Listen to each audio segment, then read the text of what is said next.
मेरे अजीजों, बाप अपने बेटे से ये कहता है कि बेटा ये काम कर। तो बाइबल मुकद्दस के अंदर अगर हम देखें, कलाम फरमाता है कि जब वो कहता है कि बेटा ये काम कर, तो आगे बेटा जवाब देता है कि अच्छा जनाब, और आगे लिखा है कि मगर गया नहीं। और जब बाप दूसरे बेटे से ये कहता है इसकी ऊपर वाली आयतों के अंदर, तो लिखा है कि जब एक बेटे से वो पहले बेटे से कहता है कि बेटा ये काम कर, तो वो कहता है बाप से साफ ना कर देता है और बाप से कहता है कि मैं ये काम नहीं करूंगा। लेकिन बाइबल मुकद्दस के अंदर लिखा है कि वो पछताया।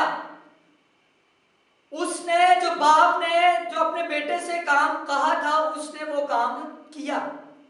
तो आगे लिखा है कि इन दोनों में से कौन अपने बाप की मर्जी को बुझा लाया? पहला बेटा। लिखा है कि पहला बेटा अपने बाप की मर्जी को बुझा लाया, कि जिसने बाप को साफ साफ ना कह दी, जिसने मना कर दिया कि मैं ये काम नहीं करूंगा, लेकिन लिखा वो पछताया और वो उसने काम किया। लेकिन दूसरा बेटा जो वो जज्बाती होकर बाप से कहता अच्छा जनाब, अच्छा बाप, मैं ये काम करूंगा, लेकिन उसने किया नहीं। उसने जज्बाती तौर पर हाँ तो कर दी, लेकिन वो काम नहीं उसने किया। तो इसी तरह हम दूसरी मिसाल देखें जज्बाती के हवाला से, हम रूत की किताब उसका पहला बाब और हम उसकी 4वीं आयत का मुताला करें, बल्कि हम पहला बाब उसकी पहली आयत से पढ़े तो हमें सारा इस वाक़े का पता चल जाएगा। लिखा बाइबल मुकद्दस के अंदर कि अलीमलेक और उसके 2 बेटे और अलीमलेक की वाइफ, उसकी बीवी नौमी, उन्होंने क्या किया कि इस्राएल को अपने मुल्क को छोड़कर वो मोआब के अंदर चले गए। और जब वो वहां पर जाते हैं, रहते हैं, तो उन्होंने क्या किया कि जो उनके 2 बेटे थे उनकी उन्होंने शादी कर दी। और एक बहू का नाम रूत है और दूसरी बहू का नाम उर्फा है। और अगर हम इन दोनों का मतलब देखें, उर्फा का मतलब है जिद्दी, हठधर्मी, लेकिन जो दूसरी बहू है रूत, इसका मतलब है कमिटेड।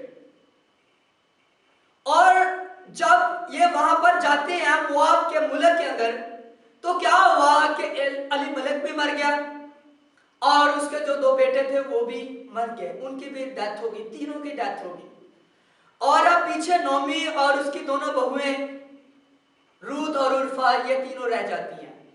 और नौमी ने फैसला किया कि मैं अब क्या करूंगी कि मैं दोबारा अपने मुल्क के अंदर जाऊंगी और वहां पर रहूंगी। तो क्या हुआ कि नौमी अपनी बहुओं से कहती है कि मैं बहुत बूढ़ी हो चुकी हूं, तो आप क्या करें कि आप अपने मैके में चले जाएं, मुझे छोड़ दें।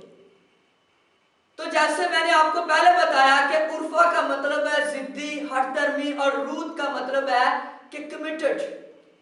और जब उनकी सास ने कहा कि मुझे छोड़ दो, अपने मैके चले जाओ, लेकिन जो उर्फा थी उसने क्या किया कि अपनी सास को छोड़ दिया। और वो जज्बाती थी, लेकिन बाइबल मुकद्दस के अंदर देखते हैं कि जो रूत थी वो कमिटेड रही, वो अपनी सास के साथ जुड़ी रही, उसने अपनी सास को नहीं छोड़ा। और मैं आपको एक मिसाल देना चाहता हूं।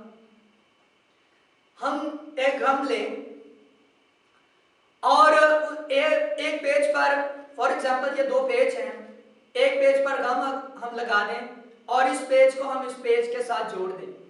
और जब हम इस पेज के साथ इसको जोड़ देंगे, तो जब आप इस पेज को जुदा करेंगे तो ये आसानी से पेज जुदा नहीं होगा, बल्कि फट जाएगा। तो मेरे अजीजों, इसी तरह रूत ने अपनी सास के साथ, खुदा के साथ, कलाम के साथ इतनी कमिटेड, इतनी वफादार वो जुड़ी रही, जिस तरह के ये पेज अगर हम इसको जुदा करेंगे ये फट जाएगा। लेकिन मेरे से उसने कुछ नहीं सोचा, अपने खानदान के बारे में, अपने फ्यूचर के बारे में रूथ ने कुछ नहीं सोचा। वो अपनी साथ के साथ कमिटेड रही। आज हमने भी अपनी जिंदगी पर गौर करना कि हम अपने खुदा के साथ, कलाम के साथ कमिटेड हैं, कलाम के साथ, खुदा के साथ जुड़े हुए हैं। आज हमने गौर करना है। तो मेरे अजीजों, ये थी 2 ज़मीनें जिनके मतलब हमने खुदा के पाक कलाम में से बड़े अच्छे तरीके के साथ सीखा। और आइंदा आने वाले दिनों के अंदर जो 2 नेक्स्ट ज़मीन है, हम उनके मतलब भी सीखेंगे। तो मैं आपको बताना चाहता हूं कि ये जो मेरा चैनल बनाने का मकसद यही है कि बहुत सारे लोग जो मसीह से दूर हैं और जिन तक सही तालीम, या जो मसीह से दूर है, जो यीशु मसीह को नहीं जानते, उसके कलाम को नहीं जानते, ये चैनल बनाने का यही मकसद है कि वो इस चैनल के जरिए, कलाम के जरिए, जैसे रूत वफादार रही, हम भी इस कलाम को सुनकर अपने खुदा के साथ जुड़े रहें, कमिटेड रहें और वफादार रहें। तो ये चैनल मेरे नाम से बना है, इवेंजलिस्ट नईम सरदार। तो मेरी आपसे रिक्वेस्ट है कि इस चैनल को जरूर सब्सक्राइब कीजिएगा, ताकि आइंदा आने वाले दिनों के अंदर हम और भी बहुत जो है खुदा के कलाम के मतलब आपको सिखाएंगे।